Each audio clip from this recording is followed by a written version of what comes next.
Deməli uşaqlar, bugünkü dərsimiz sifət bölməsi üzrə olacaq. Sifət nə edilir? Əşyanın əlamətini və keyfiyyətini bildirir. Deməli, sifət bildirdi bir əlamət, bir də bildirdi keyfiyyət. Belə deyək də qısacası, doğru dildə desək ki, əlamət zahiri görünüşdür, keyfiyyət isə daxili. Məsələn, bir əşyanın mən zahiri görünüşün nəyi bilərəm? Bilərəm, məsələn, onun rəngini, bilərəm onun formasını, sonra bilərəm onun ölçüsünü. Daxili keyfiyyətlərini isə bilərəm, məsələn, onun xasiyyəti, məsələn, mehriban olmağını, və yaxud çalışqan olmağını. Bunlar olur keyfiyyət, bunlar da olur əlamət. Deməli, sifət ən çox aid olur ismə. Amma o demək deyil ki, sifət ancaq ismə aid olmalıdır. Sifət, məsələn, ən qəribə gələn feilə aid olmalıdır. Sifət feilə də aid ola bilər. Misal üçün deyirəm ki, məsəl üçün deyək ki, Nigar qırmızı geyinmişdir. Biz öyrəşmişik ki, sifətdən sonra isim gəlsin. Amma baxın, sifətdən sonra feil gəlir, feilə aiddir. Amma buna mən zərf deyə bilmərəm. Niyə? Çünki bu rəng bildirir. Rəng bildirəndə mənim zərfim yoxdur. Zərf bilirik ki, tərz hərəkət zərfləri var, yer zərfləri var, kəmiyyət zərfləri var, bir də ki, zaman zərfləri var. Mənim rəng bildirən zərfim yoxdur. Və rəng bildirən nə olur? Sifət olur. Ona görə də buna nə deyirəm? Sifət deyirəm. Daha sonra sifətdə nəyə diqqətli olacaqsınız? Deyirəm ki, misal üçün, yetişəndən sonra, misal üçün, alma qırmızı oldu.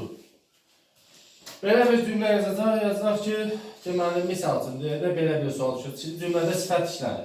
Sifət işləri mi uşaqlar bu cümlədə? Xeyr, işləmir. Niyə? Çünki bax, olmaq sözünü sən burada gözünüzdən çıxartdınız. Deməli, qırmızı olmaq nədir? Bir feildir, mürəkkəb feildir. Ona görə də orada sifət yoxdur. Belə, məsələn, başqa nə var sifətdə? Sifətdə deməli var, quruluşundan danışaq biraz sifətin. Deməli, sifətlər bilirik də, quruluş üstün olur, sadə, düzəltmə, mürəkkəb. Sadələr deməli nədən ibarət olur? Bir kökdən və yaxud kök və qrammatik şəkildən ibarət olur. Bunlar asandır. Sonra gəlir düzəltmə sifətlər haqqında biraz danışaraq. Düzəltmə sifətlərdə bilir ki, həm adlardan yarana bilər, həm də ki, feillərdən yarana bilər. Deməli, şəkilçilərin hamısını durub bir yazmayacağım burada. Kitabınızda var, baxacaqsınız. Sadəcə hansını da qarışdıra bilərsiniz, həmin məqamlara gəlin diqqətli olaq. Misal üçün, I4 forma şəkilçisinə baxaq. Bu bilirik ki, həm mənsubiyyətin şəkilçisidir, həm halın şəkilçisidir, həm sifət düzəldən şəkilçisidir. Və necə fərqləndirəcəm? Deməli, bir də ki, buna oxşar bir şəkilçi də var, bir də bu şəkilçi var. IV şəkilçisi. Görürsünüz də bu şəkilçisi. Bu şəkilçinin bu şəkilçisi tamam fərqlidir. İkisi də bəli, sifət yaradır, sifət düzəldir. Amma fərqlidir. Gəlin nəyə baxaq? Məsələn, bunun açılışı necədir? Deməli, I, U, Ü. Məsələn, yazıram burada qızılı sözü. Qızılı, düzdür. Bu şəkilçi indi budur, yoxsa budur? Birincisi. Niyə? Çünki bunun I forması var. I üstündə 4 var orada. Bunun I forması var. Xeyr, görürsən, bir variantlı şəkilçidir. İyidir. Həm də ki, bu artırılır milli sözlərə, bu artırılır alınma söz. Aydındır bu da gedir. Sonra, başqa deməli, omonim şəkilçilərdən, məsəl üçün, ağan əyən şəkilçisində qoymuşlar, bunun haqqında da danışaq. Deməli, bir deyirəm, məsəl üçün, ağlağan uşaq, bir də deyirəm ki, ağlayan uşaq.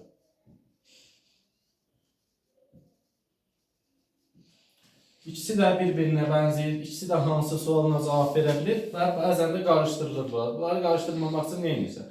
Bu sifətə oxşayan sözü nə edirsən? İnkarda işlədirsən. Əgər inkarda işlədə bilirsənsə, deməli bu sifət ola bilməz. Çünki inkarda işləmək feilə aid xüsusiyyətdə, yəni feili sifət olacaq. Yaxud inkarda işlədə bilmirsənsə, olacaq deməli sifət. Məsələn, ağlağan sözündə Deməli, sözün kökü ağlama. Niyə? Çünki ağlamadan deyə bilmərik. Amma ağlayanda ağlamayan uşaq deyə bilərik. Ona görə bu olacaq buradakı sifət, buradakı olacaq amma deməli feil sifət. Bu olur daha doğrusu necə? Feildən düzələn sifət. Çünki ağlamaq feilindən düzəlir. Belə. Başqa, sonra bayaq demişdim sizə izah edəcəm nəyi? L şəkilçisi. İsim də düzəldə bilir, sifət də düzəldə bilir. Necə edeyim bəs bunları qarışdırmayın? Deməli, bir yazıram məsəl üçün şəhərli oğlan. Bir də yazıram məsəl üçün duzlu yemək. Duzlu yemək. Əgər belə deyək də, olan sözü ilə, bax, olan. Bu sözün köməkliyi ilə, olan sözün köməkliyi ilə. Bunu biz tapa bilərik ki, bu isimdir, yoxsa sifət. Məsələn, bax, duzu olan yemək deyə bilirəm, düzdür. Deyə bilirəmsə, olacaq sifət. Şəhəri olan oğlan amma olmaz. Olacaq nə? Həm də ki, əsasən L şəkilçisi isim düzəldəndə insan anlayışı bildirir. Məsələn, məktəblimi, şəhərlimi, kəndlimi, məsəl. Belə. Başqa, sonra başqa baxırsınız deməli nəyə? İq şəkilçisi var, bir də ki, ağ şəkilçisi var. Yəni, onlara da baxaq. Deməli, İq4 forma var, bir də var, ağ2 forma. Bunlar rahatdır da, bunu görürəm da, İq ayrı şəkilçisi, ağ ayrı şəkilçisi. Amma bunun sahib itirmiş forması var. Bir belə olur, 42, bu da olur 42. Bunu demişdim ki, Allah, dərs təzə başladığında demişdim bunu necə tapırlar. Misal üçün, nümunə yazaq. Deyirəm, bir yazarım, deməli, böyük sözü. Böyük. Bir də yazıram, darak sözü. Darak. Böyük sözün kökü 2x, dara sözün kökü 4x. Bax, 2, görürsən, ikisində də var, 2, mən nə biləcəm, bu İq4 formadır, yoxsa ağ2 forma. Özündən qabaqçı sahitə baxır. Ha, Ü var. Ü hansının açılışındadır? Bunda da İq, bu, Üç. Deməli bu İq4 forma. Amma buna bak, ağ. Ağ hansındadır? Bunda. Deməli bu da olacaq ağ2 forma. Belə rahatlıqla yadda saxlaya bilərsiniz. Məsələn, titrək sözündə hansıdır? Titrək. Sözün kökü titrəmək, ki. Ağaçlı yoxsa İq4 forma? Ağaç, bəli. Belə.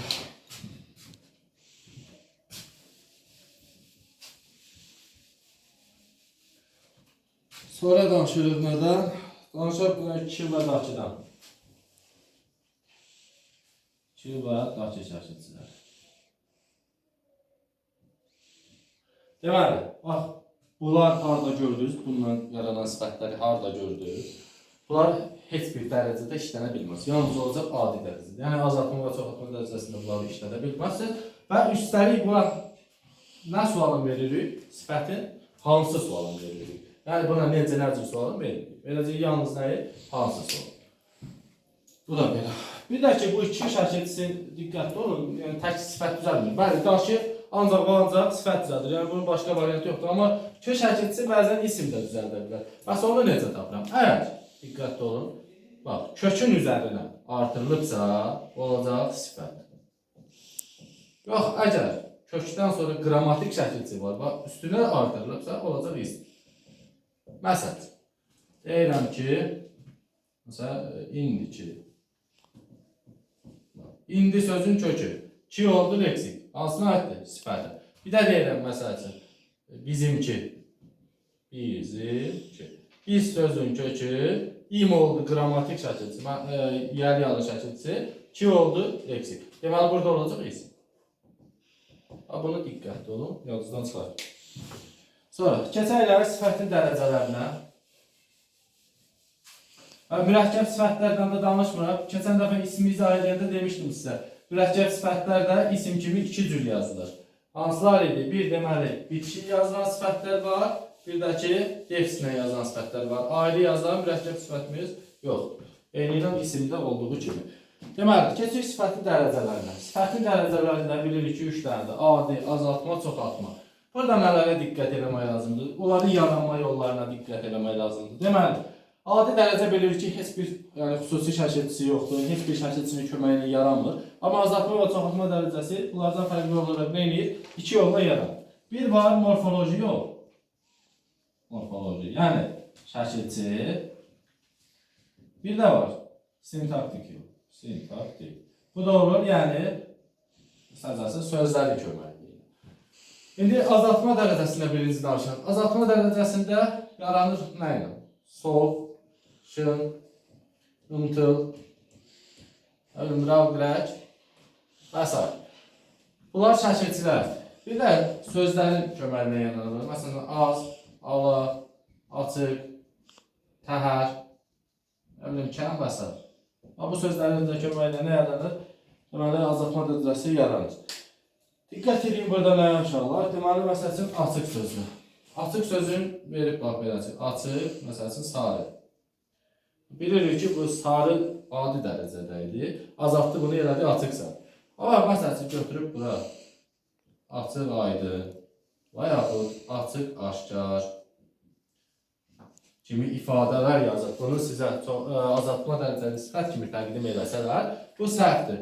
Niyə? Çünki yazıda saxlayır ki, açıq sözü ancaq rəng bildirən sözlərə qoşulanda dərəcə əlaməti yaradır. Bunun özü, aydın sözü isim, aşkar sözü isim. Bu açıq sözü qoşulub özü indi sifət yaradır. Deməli, bunlar hansı dərəcədədir? Olacaq adi dərəcə. Bunların hər ikisi olur adi dərəcə. Amma açıq sarı olur nə? Deməli, azaltma dərəcəsidir. Daha sonra, çoxaltma dərəcəsinin morfoloji üsulundan hansılar yaranır? Deməli, üstə yazar. Morfoloji yolla yaranır bir cavabda şəkilçisi. Bir də ki, bu ünsürlərin, yəni belə deyək də, P, R, S ünsürlərinin köməyi ilə sintaktik üsulda yaranır. Deməli, tünd, zil, düm, bir də ki, daha çox olduqca ədatlarının köməyi ilə. Hamısı yazılır. Burada nəyə diqqət edin? Məsəl üçün, bu MPRS samitlərinə baxın. Deyirəm ki, məsəl üçün, sarı. Bunu düzəltmək üçün nə etməliyəm? İlk iki hərfində, bu hissləri yazıram əvvəldə. Bunlardan birini artırırım. Məsələn, P gedir də buna, sap sarı. Düzdür? Bunu rahatlığına beləsi yaza bilir. İndi bura baxın. Məsəl üçün, deyirəm, düm düz sözünə baxın. Düz sözündə, belə deyək ki, düz sözünün çoxaltma dərəcəsində desələr işdə, ilk bu hissəni götürürəm, yazıram bura. Və gətirdim, bunu qoşdum bura. Düm düz. Aydındır belə. Sonra buna baxın. Dümaq. Bax, bu sözü verəcək sizə çoxaltma dərəcəsinin morfoloji üsuluna yaranlar. Bax, bu səhv. Niyəsə? Çünki biz nətər öyrəndik? Biz öyrəndik ki, ilk bu hissəni da istifadə edib, bunlardan birini atır. Ağ sözünü deyilir, ağ sözün işlətməsi gəlirsən, ağappaq deyəsin. Amma bu düma, bəli, çoxaltma dərəcəsindədir. Buna bir şey demiyor. Amma düm nədir burada? Sintaktik üsuluna yaranır deyə olacaq, deməli, sintaktik üsul. Belə. Daha sonra da ki, deməli, bunların yazılışıdır. Hansılar, məsələn, defislə yazılır, hansılar bitişik yazılır. Deməli, təhərdir, kəmdir, bir də ki, düm sözləri. Deməli, siz qeyd edin, təhərdir, kəmdir, bir də ki, düm sözləri. Bunlar necə yazılır? Bitişik. Defislə yazılanlar açıqdır, aladır, tündür. Açıq qalan, yerdə qalanlar da ayrı yazılır. Belə, dərəcə haqqında da bu qədər. Qaldı bir dənə sifətin isimləşməyidir. Onun haqqında da danışaq.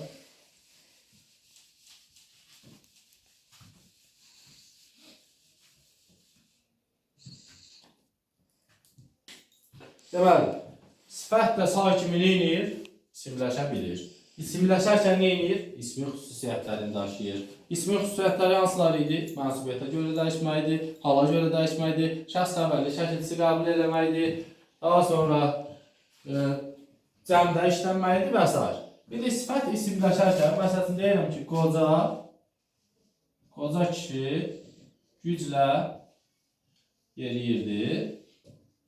Bir də deyə bilərəm ki, qoca güclə yeriyirdi. İlk növbədə nə olmalıdır? Özündən sonra gələn ismi, aid olduğu ismi itirməlidir isimləşmək üçün. Necə ki, burada da görülür. Bax, burada kişi ismini burada itirib. Ona görə də nə edib bu cümlədə? Deməli, qoca sözü isimləşir. Və burada necə sualına cavab verir? Bax, yeriyirdi ki, kişi, hansı kişi, qoca kişi. Düzdür, necə sualım, necə kişi. Amma burada baxın, yeriyirdi ki, qoca. Görürsünüz, burada da kim sualına cavab verir. Amma yenə də, nədir bu? Nitq hissəsi olaraq sifət. Morfoloji olaraq sifət. Sadəcə isimləşmiş sifət. Elə. Bir də uşaqlar nəyə diqqət edin? Sifətdə. Deməli, məsələn deyirəm ki, təzə məktəbin həyəti gözəl idi. Gözəl idi. Gəlin təhlil edək. Gözəl idi. Nə? Məktəbin həyəti. Hansı məktəbin həyəti? Təzə məktəbin. Sifət idi, ayrı. Bir də deyirəm ki, məsələn, təzə məktəb tikiləndə mən şəhərdə idim. Deməli, təzə məktəb tikiləndə mən şəhərdə idim. Bax, şəhərdə idim kim? Mən. Nə zaman? Bax, məktəb tikiləndə ayrı götürürüm, təzəni ayrı götürürüm, elə bir şey yox. Deməli, bütöv götürürük. Nə zaman təzə məktəb tikiləndə? Niyə bütöv götürürük? Çünki qaydamız odur ki, fe'li birləşmənin qabağında, antərdən görüldü, fe'li bağlamaq. Fe'li birləşmənin qabağında heç vaxt nə olmaz? Təyin edici söz olmaz. Yəni, təyin olmaz daha doğrusu. Deməli, təyin edici söz işlənir. Amma təyin işlənir? Yox, təyin yoxdur bu cümlədə. Amma ismi birləşmənin qabağında rahatlıqla təyini ayrıca götürə bilərsiniz. Belə, sifət bölməsi ilə də bağlı bu qədər. Mən də videonu bəyənib, paylaşıb, yorum yazmağı unutmayın.